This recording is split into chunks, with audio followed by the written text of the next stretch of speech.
तक नहीं मिला। मेन आरोपी भी नहीं मिला अभी, हाँ। जो फरार है अग्रंजीत पटेल। अभी तक पुलिस प्रशासन क्या कर रही है, अभी तक मिला ही नहीं। 10-12 दिन से ऊपर हो गया।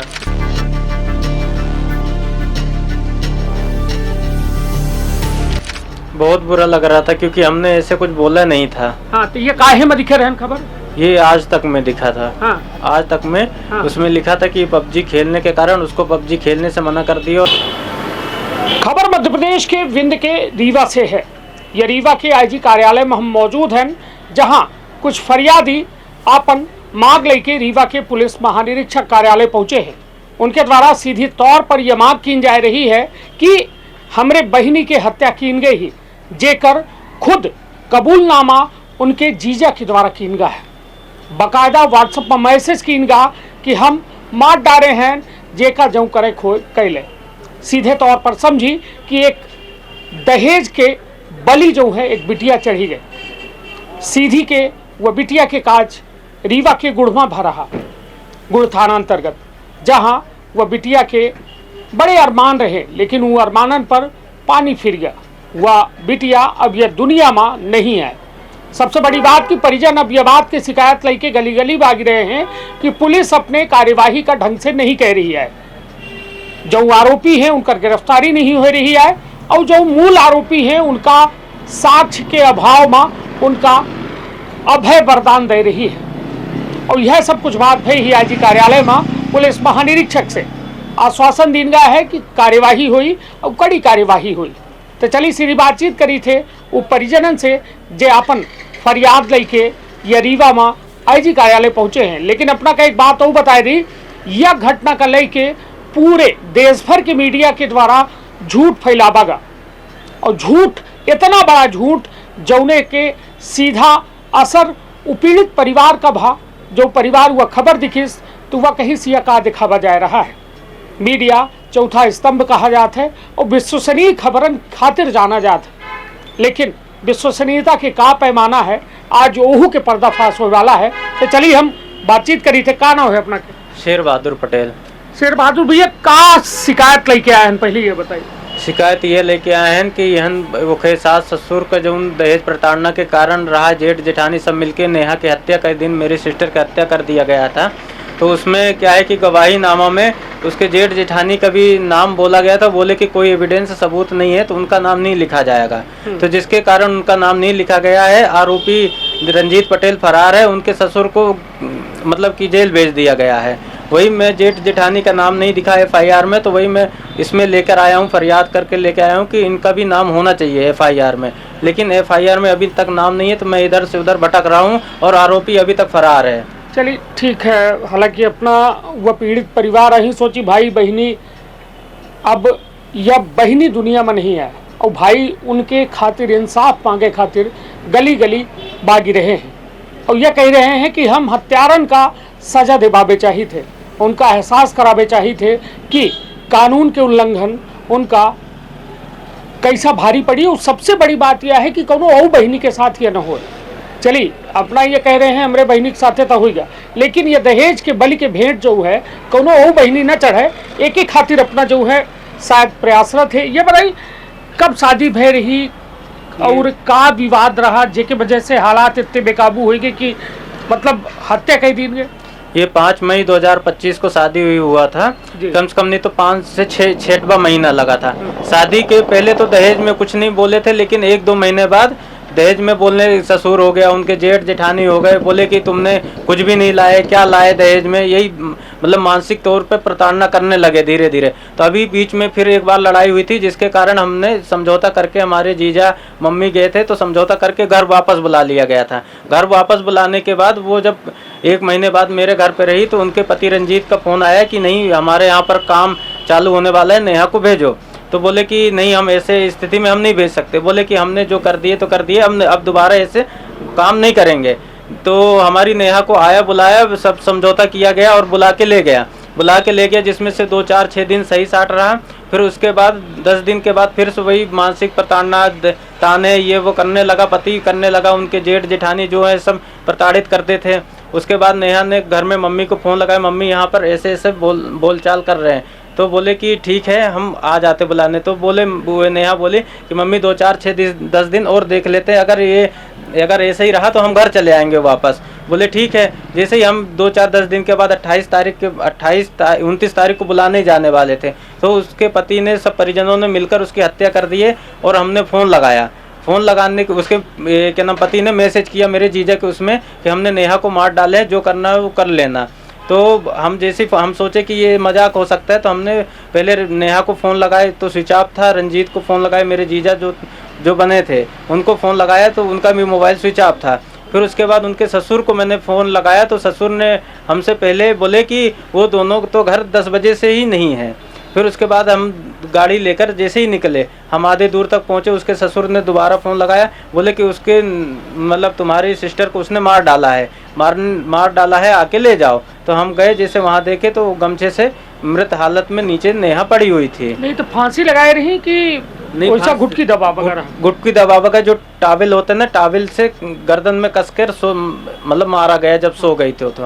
हाँ चलिए, कितना दर्दनाक रहा हुई वह वाकया, शायद अपना अंदाज कह के अपना की रूह कांप गई। सोची एक बिटिया जो बड़े अरमान से अपने मैका का छाड़ के ससुराल गए, सोचे इसकी नया परिवार मिली, सब अपने जिम्मेदार बनब घर के, और 2 परिवारन की बिटिया मालिक हो थी। और वह परिवार में पहुँचे के बाद 6 महीना के अंदर बिटिया की हुआ हस्र भा जौने के अपना कल्पना नहीं कर सकी। कितना दर्द झेली सोई वो बिटिया। हमारे हाथ में कुछ कागजात हैं, हम कहब कि हमारे सहयोगी ये कागजात का दिखा दें। यह हमारे हाथ में यह आवेदन की कॉपी है जो उन्हें माँ बाकायदा अपना देख सकी थे कि सारी बात लिखी है। और अपना आवेदन में यह माँ कह रहे हैं कि जेठानियों के खिलाफ जो है ये कार्यवाही हो। अपना यह दूसरा पन्ना देख सकी थे, बाकायदा दस्तखत करके अपन पता लिखे हैं। और एक आखिरी जो सबसे बड़ा पन्ना अपना का हम दिखावे वाले हैं, जौने में बाकायदा आरोपी के द्वारा, रंजीत के द्वारा जो है खुद व्हाट्सएप पर मैसेज कीनगा, जोने में यह लिखागा कि हम नेहा का मार डारे हैं, जेका जो करे खोए कैले। अब खुद कल्पना करी कि यह स्थिति है, न कानून के डर आए, न समाज के डर आए, न रिश्ता के डर आए, न व्यवस्था के डर आए। 7 जन्मन के वह रिश्ता 7 महीनों नहीं चल रहा है। कल्पना करी कि यह कौने दौर में हम अपना जी रहे हैं। काहे कि एक परिवार टूट रहा है, बिखर रहा है। जो परिवार बड़े अरमान से बिटिया के काज करीस, बहिनी के काज करीस, वह आज अपने बहिनी के मौत पर कागज ले गली गली भाग रहा है। यह बताइए, 29 नवंबर की अपना बात करें कि यह पूरी वारदात है। 28 तारीख को मार दिया, हम 29 तारीख को बुलाने जाने वाले थे, उसके एक दिन पहले उसने ऐसा कांड कर दिया। तो मतलब 28 तारीख नवंबर की अपना बात कह रहे हैं। ओके, बाद समाचार चैनलन में बहुत खबर चली, अखबारन में बहुत खबर चली। अपना एक खबर के जिक्र कर रहे हैं जो आज तक में चली रही, वह कौन खबर चली रही? वो आज तक में उसमें ये पबजी खेलने के कारण बताया गया, जबकि ये गलत बोला गया। पबजी का पूरी थोड़ा विस्तार से बताइए। पबजी गेम है जिसके कारण वो उसमें ये बोला गया था कि पबजी खेलने के कारण उसने मना किया और उसको मार डाला। ये गलत न्यूज फैलाया गया है। जबकि विवाद काहे के रहा? विवाद ये दहेज के कारण तो रहा है। नहीं तो ये दहेज में मांगत का रहे हैं? दहेज में वो पहले कुछ नहीं मांगे थे, बाद में बोले कि हम ट्रैक्टर लेंगे, ये लेंगे, बिजनेस करेंगे यहीं पर। तो बोले कि अभी पैसा लाओ, पैसा दो तो हम बिजनेस करें। तो बोले कि अभी हमारे पास पैसा नहीं है, अभी शादी हमने करे, अभी हम भी खुद कर्ज में डूबे हुए हैं, फिर बाद में होगा तो दिया जाएगा। तो वो नहीं माना, बोले कि नहीं हमें अभी चाहिए। रंजीत के घर कहाँ है? रंजीत गुड़बा वार्ड क्रमांक 15 गुड़ थाना अंतर्गत। चलिए, तो यह दर्द भरी दास्तां जेका अपनों साक्षी बन रहे हैं, वह परिवार के दर्द कुरेदे के मकसद हमारा हो, बल्कि हमार मकसद है कि अपनों तक यह सूचना पहुंचाए, जानकारी पहुंचाए। हर दहेज प्रताड़ना के जो मामला है झूठा नहीं हुआ, कुछ ऐसा होते जो वास्तविक में अंदर से झकझोर देते। कहते ना कि दहेज एक सामाजिक बुराई है। किताबन में बात लिखा जाता है, बड़ा प्रचार प्रसार सरकार कहा थी कि दहेज ले वाले के और दे वाले दोनों जो है, या कहा जाए कि आरोपी है, अपराधी है। लेकिन स्थिति यह है कि का एमर रोक लग रही है, का यह व्यवस्थित है, का उचित कार्यवाही हो रही है, बड़ा सवाल है, लेकिन जवाब नहीं है। अब ये बताइए, आईजी साहब से मिले आए रहन अपना, जी। का कुछ आश्वासन मिला है? आईजी सर बोले कि उदित मिश्रा जी इस केस को हैंडल कर रहे हैं, उनसे जाके पर एक बार मिलो, उनका नंबर दे दिया गया है। जी लागत है कि कुछ न्याय मिली? देखते हैं न्याय मिलता है कि नहीं मिलता। अभी उनके पास भेजा गया, अब उनके पास जाके देखते हैं, सिफारिश करते हैं क्या होता है क्या नहीं होता।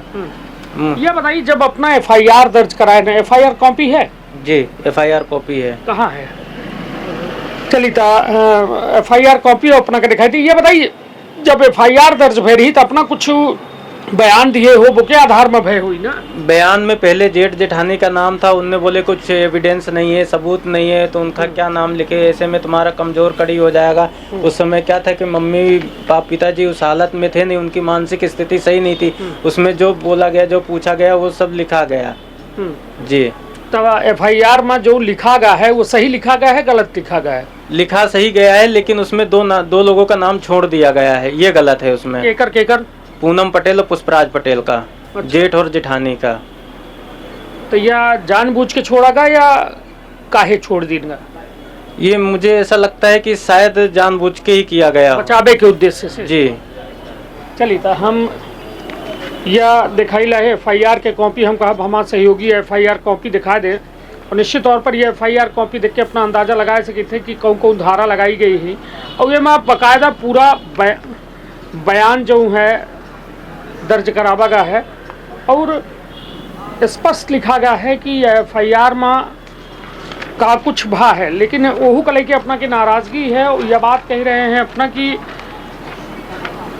हम दुई जने के नाम जेकर उनकर जेठ जेठानी या षड्यंत्र में शामिल रहे या हत्या में शामिल रहे, उन्हों के नाम लिखावे चाह रहे हैं, लेकिन या नहीं लिखागा। एक बड़ा सवाल उठा था कि जब फरियादी अपन घटना के बारे में जानकारी दे रहे हैं तब काहे नहीं उनकर सही जानकारी या पूरी जानकारी लिखी जाए, एक बड़ा सवाल है। लेकिन सबसे बड़ी बात यह ही कि एक वह बिटिया जेकर बड़े बड़े अरमान रहे, आज वह दुनिया में दहेज के वजह से नहीं आए।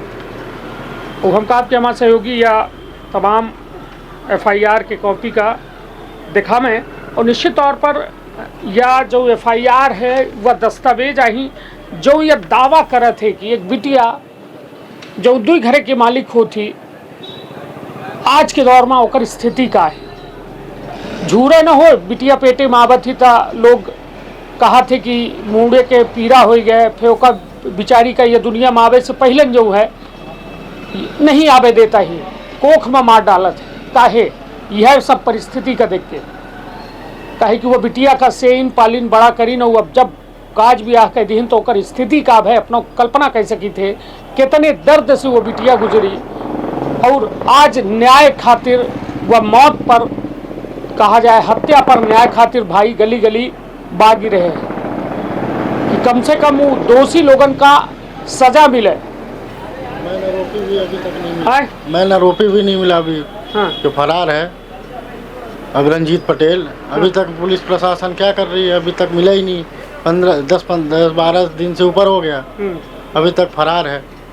गाड़ी लेके भी गया है, तो ना गाड़ी का पता चल रहा है ना उसका पता चल रहा है गया तो गया कहाँ ये। चलिए तो यह है वो पूरी कहानी जो अपना हमार कहा बिया है कि अपनों सोची कि दहेज अभिशाप आए, न दहेज मांगा जा सके न दहेज दे चाहिए। लेकिन स्थिति यह है कि दहेज के बलि में भेंट चढ़ी रही है आज की बिटिया, और जो 7 जन्मन के बंधन है वह 7 महीना नहीं टिक रहा है। यह स्थिति है आज के काज ब्याह के। कल्पना करी कि आगे वाली पीढ़ी का तैयार हो रही है, का होए वाला है, एक बड़ा सवाल है। और यह सवाल के साथ अपना का छोड़ी लागे। और सबसे बड़ी बात कि यह खबर का अपना अन्य लोगन तक पहुंचाई, जिम्मेदारन तक पहुंचाई, और नेहा का न्याय दिवावे खातिर हम सब का, काहे कि वह हमरे अपना के सबके घरे की बिटिया है, और वो का न्याय दिवावे की जिम्मेदारी हमारा अपना के सबके। और यह जो झूठी खबर आज तक वो बड़े बड़े जो कहते ना टीवी चैनल जो दुनिया के दावा कर रहे थे कि हम ऐसा करी तो ऐसा करी, गलत खबर चलाए की वजह से परिवार कितना मानसिक रूप से प्रताड़ित होते हैं, अपना कल्पना करिए। यह बताइए जब वो खबर दिखे रहे तो कहूँ में लग रहा है? बहुत बुरा लग रहा था क्योंकि हमने ऐसे कुछ बोला नहीं था। हाँ, तो ये काहे में दिखे रहे खबर? ये आज तक में दिखा था। हाँ। आज तक में हाँ। उसमें लिखा था कि पबजी खेलने के कारण उसको पबजी खेलने से मना कर दिया और गला घोट के वो हत्या करके भाग गया। हाँ। ऐसा उसमें गलत। जब दिखे न अपना तक कहूँ मिला, घर वाले का कहेंगे? घर वाले बोले कि ये सब गलत अब्बा फैला रही है, गलत चीज है। ऐसी अब्बा नहीं फैले। आज हमारी बहन बेटी है, कल किसी और की बहन बेटी होगी। आज हमारे साथ हो रहा है, कल किसी और के साथ भी हो सकता है। अगर ऐसा है तो अगर गलत लोगों का साथ ऐसा मिले, अगर ऐसा सपोर्ट करेंगे तो क्या होगा? हैं, सभी ऐसे ही काम करेंगे। चलिए, तो दूसरे के कहा था ना कि मीडिया पर एक सवाल उठ रहा है कि अपने जिम्मेदारी से जब मीडिया पल्ला झाड़ ले थी और यह में खबरन का प्रसारित कर देती, तो एक बड़ा सवाल उठा था कि आखिरकार का मीडिया तथ्यन के जांच करब छोड़ दी थी, का वास्तविक पीड़ित के लगे मीडिया का पहुँचे में कोनो समस्या रही, और कहूँ इतनी जल्दबाजी रही कि अंट संट गलत सलत खबर चला दें। कहे कि हमारे हाथ में वो FIR कापी है, खुद में FIR में वो बातन के उल्लेख है कि साफ साफ कि ये दहेज के मामला है, लेकिन हाल जो बेहाल है, व्यवस्था जो चैलेंज कह रही है, खुद वह व्यक्ति जो है व्हाट्सएप पर मैसेज भेज रहा है कि हम मार डालें, आ जाओ, वह सलाखन के पीछे है, क्षमा करब सलाखन से बाहर है, और ज़रूरत यह है कि अपना पचे समर्थन करी तो वह सलाखन के अंदर हो, और एहसास हो चाहिए तमाम लोगन का कि गलत यदि करे हैं तो ओकर परिणाम गलत हुई। अंततः कानून के हाथ लंबे होते और भरोसा इनहू का है और भरोसा हमहू का है, उम्मीद पर दुनिया कायम ही कि उस सलाखन के पीछे जाए। तो रखब आपन अपने परिवार के बहुत ख्याल। धन्यवाद, प्रणाम। का अपना संतान के सुख से वंचित है? अब बहिने संपर्क करी विंध्य क्षेत्र के विख्यात पहिल टेस्ट ट्यूब बेबी सेंटर से। महिला से संबंधित कोनो गंभीर समस्या के खातिर संपर्क करी प्रतिदिन पुराना तीर्थ मेमोरियल अस्पताल कुटेही रीवा। संपर्क कर सके थे 8821000416 पर या 0766235245 पर। डॉक्टर बीना मिश्रा स्त्री रोग एवं बाचपन विशेषज्ञ से प्रथम IVF क्लिनिक, IVF मौच तकनीकी, लेजर हैचिंग के उपयोग,